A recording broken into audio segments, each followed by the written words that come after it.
গড়ে মাদ্রাসার জাল থাকলে অবনটন দেখা দেয়, কথাটি কি সত্য? মাদ্রাসা মারার হুকুম কি? গড়ে মাদ্রাসার জাল থাকলে অনটন দেখা দেয়, মাদ্রাসার জাল গড়ে এই জন্য না রাখাই উচিত, এমন অনেক কথা আমাদের সমাজে প্রচলিত আছে। কোরআন ও হাদিসে এর কোনো প্রমাণ নেই, এমন কথা অবাস্তব। কোনো তাফসিরের কিতাবে আলী রাদিয়াল্লাহু তাআলা আনহু থেকে এই ধরনের একটি কথা উল্লেখ আছে বলে পাওয়া যায়, কিন্তু এর সনদ মুনকার, সম্পূর্ণ অগ্রহণযোগ্য। আর পরিষ্কার পরিচ্ছন্নতা ইসলামের একটি গুরুত্বপূর্ণ বিধান।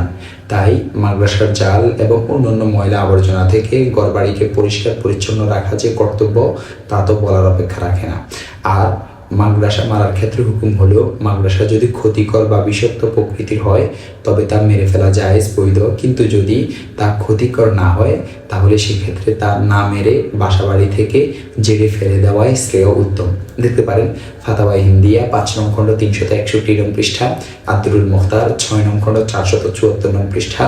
আরও দেখতে পারেন আল মাওসুআতুল ফিকহিয়া 17 নং খণ্ড 284 নং পৃষ্ঠা, ইমদাদুল আহকাম 4 নং খণ্ড 519 নং পৃষ্ঠা।